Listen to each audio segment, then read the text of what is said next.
6 pilihan satu-satunya. Di ruang rahasia, Qin Yu sedang membaca buku dengan santai. Hanya butuh waktu 2 jam baginya untuk membaca kesemua 28 buku teknik rahasia eksternal sekaligus. Kakek Lian benar. Berlatih teknik eksternal tampaknya sangat menyakitkan, alis di wajah kecilnya mengernyit memikirkan isi dari buku-buku tersebut. Setelah membaca 28 buku rahasia itu, Qin Yu memiliki beberapa pemahaman tentang teknik eksternal. Berlatih teknik eksternal adalah latihan menggunakan berbagai metode agar membuat tubuh manusia menjadi lebih kuat. Ini berarti latihan mengatasi kelelahan dan melampaui batasan tubuh tanpa henti. Berlatih teknik internal hanyalah berlatih untuk menyerap energi suci dari alam semesta, jadi selama latihan tidak akan ada rasa sakit. Dan setelah berlatih, praktisi teknik ini akan merasa segar dan sejuk. Namun, berlatih teknik eksternal bertujuan untuk menemukan batasan tubuh dan meningkatkannya melalui pelatihan yang paling sulit, sehingga sangat berat dan menyakitkan. Ini adalah perbedaan dasar dari kedua teknik tersebut. Latihan eksternal itu menyakitkan dan melelahkan tetapi praktisinya tidak semerta-merta bisa menjadi petarung Xiantian. Umumnya, hanya rakyat jelata dan orang miskin, yang tidak memiliki latar belakang yang bagus, akan memilih untuk berlatih teknik eksternal. Anak-anak dari keluarga terpandang semuanya berlatih teknik internal, tapi bagaimana dengan Qin Yu? Dia memiliki 68 teknik internal kelas 1, yang masing-masing sangat luar biasa, tetapi dapatkah dia melatihnya? Pertama aku akan melihat teknik internal ini dulu. Meskipun dantian milikku agak aneh, mungkin aku bisa berlatih beberapa teknik ini. Qin Yu memutuskan untuk mencoba peruntungannya. Dipenuhi dengan harapan, ia membuka salah satu buku rahasia, tetapi ia langsung tercengang melihat halaman pertama.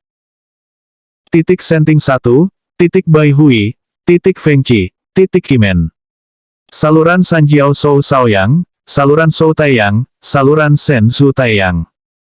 Ini, mata Qin Yu terbelalak.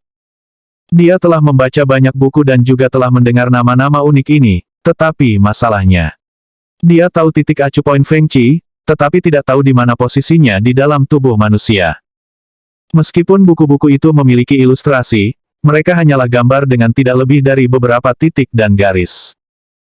Teknik internal tidak bisa dipraktekkan sembarangan. Jika energi memasuki saluran yang salah, praktisi akan mati.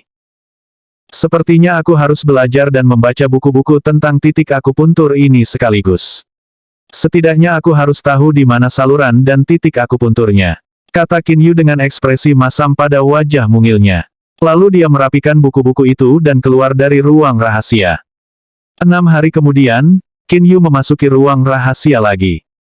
Haha, kali ini aku benar-benar percaya diri. Aku akan mencoba ke 68 buku ini semuanya. Kita lihat apakah ada salah satunya yang berhasil aku latih. Wajah Qin Yu penuh dengan kegembiraan. Lagi pula, ia hanyalah bocah berusia 8 tahun yang sering bermimpi ingin menjadi seorang ahli bela diri.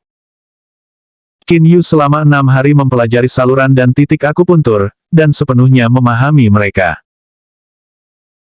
Qin Yu juga meminta para pelayan Misty Villa untuk secara khusus membuatkannya patung seukuran tubuh manusia, dan juga meminta kepada tabib Weng Xian, seorang ahli medis berpengalaman di Misty Villa, untuk menggambar dengan jelas semua saluran dan titik akupuntur pada patung tersebut. Setelah menggunakan kombinasi buku, patung kayu, dan sering bertanya kepada tabib Weng Xian, Qin Yu akhirnya bersiap untuk memulai latihan teknik internal dengan penuh percaya diri.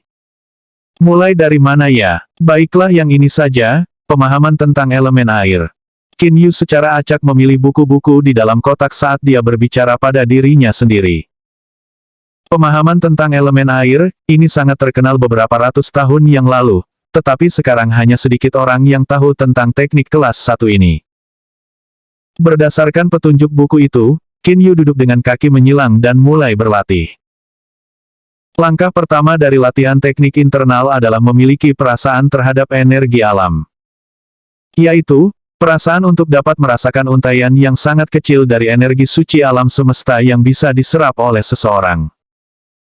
Faktanya, setiap orang yang hidup di dunia telah menyerap energi suci ini secara tidak sadar, tetapi karena jumlahnya terlalu kecil, pada dasarnya mereka tidak akan dapat merasakannya. Berlatih teknik internal adalah latihan menyerap secara sadar energi ini sebanyak mungkin. Setelah 2 jam, Qin Yu kehilangan ketenangannya dan tidak tahan dengan latihan tersebut. Merasakan energi alam, kakek Lian mengatakan orang-orang berbakat dapat merasakan energi ini segera setelah mereka berlatih. Aku telah berlatih selama 2 jam, mengapa aku tidak merasakan energi apapun?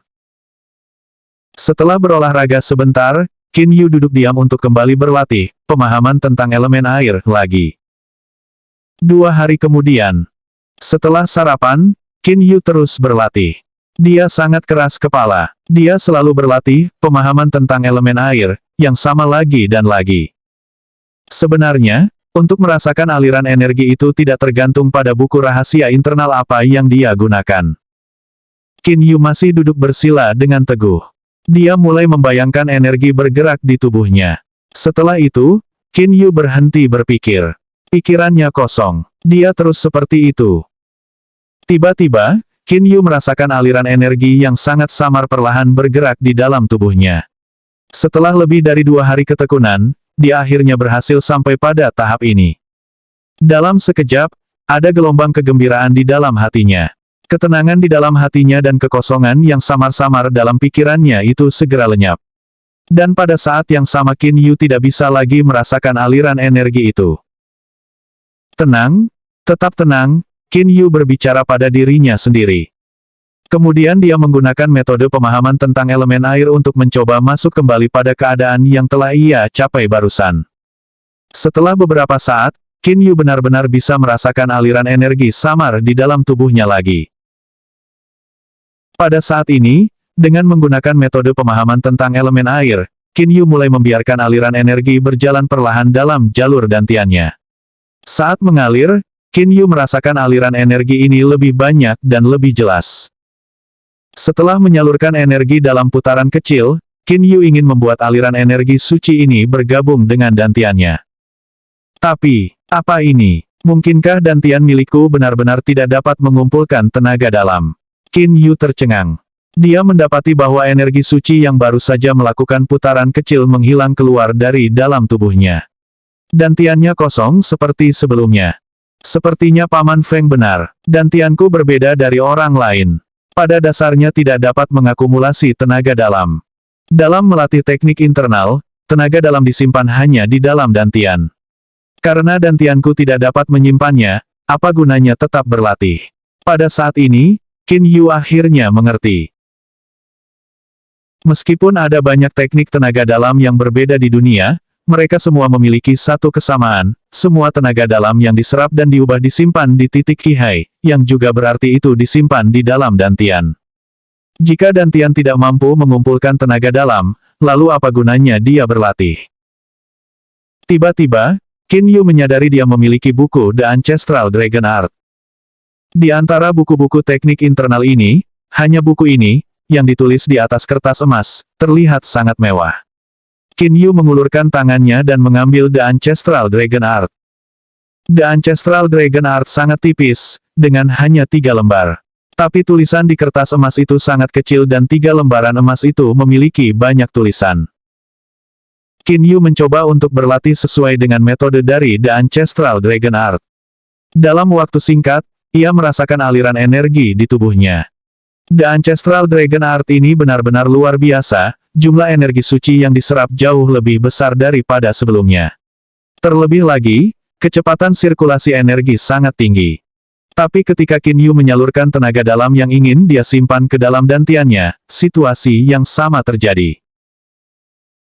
Dantian itu tidak tampak seperti wadah, melainkan seperti corong, semua tenaga dalam yang dituangkan ke dalamnya akan hilang, dan tidak dapat menyimpan apapun. Qin Yu tampak seolah-olah kehabisan akal. Setelah itu, dia tertawa dan berpikir, "Yah, sepertinya aku tidak bisa bersantai." Walaupun saat berlatih teknik internal tidak memiliki rasa sakit, tapi dantian ini seperti corong, membuang semua tenaga dalam yang dimilikinya. Bagaimana aku bisa berlatih teknik internal? Namun, dia tampak tidak peduli sama sekali. Bahkan, dia sudah mempersiapkan diri untuk kegagalan tadi. Lagi pula, orang pertama yang mengatakan dia tidak dapat melakukan teknik internal adalah Feng Yuzi, salah satu dari 3 sangsian besar kerajaan Chu. Ketika orang seperti itu membuat pernyataan, itu sangat tidak mungkin salah. Teknik eksternal, ya, mulai sekarang, aku akan berlatih teknik eksternal dengan segenap kekuatanku. Matanya berkilauan. Setelah membaca 28 buku rahasia eksternal tersebut, dia tertawa, tidak seorang pun di benua Qianlong pernah melatih teknik eksternal ke tingkat Xiantian. Biarkan aku menjadi yang pertama mencapai tingkat Xiantian melalui latihan eksternal. Qin Yu hanyalah anak berusia 8 tahun. Dia masih memiliki kepolosan seorang anak kecil seperti sebelumnya. Menggunakan teknik eksternal untuk mencapai tingkat Xiantian benar-benar sesuatu yang belum pernah dilakukan sebelumnya. Betapa kuatnya seorang petarung eksternal tingkat Xiantian jika hal itu benar-benar terjadi. Ini adalah sebuah teka-teki. 2 hari kemudian, di pagi hari, dalam ruang belajar Qin Yu. Qin Yu memegang buku dan membacanya dengan tenang. Di sisinya, ada 2 rak buku besar. Sekilas, 2 rak buku besar ini memiliki setidaknya lebih dari 1000 buku dari berbagai jenis. Xiao Hei juga duduk di ruang belajar agar tidak mengganggu tuan kecilnya. Pangeran ketiga, 8 petarung teknik eksternal telah tiba. Mereka dipimpin oleh wakil dari mansion yang mulia. Dia mengatakan telah membawa mereka ke sini untuk dipilih oleh Anda menjadi guru untuk teknik eksternal. Kata seorang pelayan dengan hormat setelah berjalan ke depan pintu ruang belajar. Mata Qin Yu segera semakin cerah. Dia langsung meletakkan buku itu. Hatinya memiliki ledakan kegembiraan. Saat itu ia dan Lian Yan sudah membicarakan hal ini. Lian Yan juga mengirim surat untuk menginformasikan orang-orang dari mansion ayahnya. Ketika Qin, sang pangeran penakluk dari timur tahu tentang ini, ia secara khusus mengatur beberapa petarung kuat dari militer dan beberapa petarung eksternal yang hebat dari 3 wilayah-wilayah timur untuk pergi ke villa. Mereka akhirnya di sini setelah 2 hari. Kang An, cepatlah tunjukkan jalan. Ya, Kang An segera memimpin jalan dengan hormat. Qin Yu keluar dari ruang belajar dan mengikutinya ke taman barat.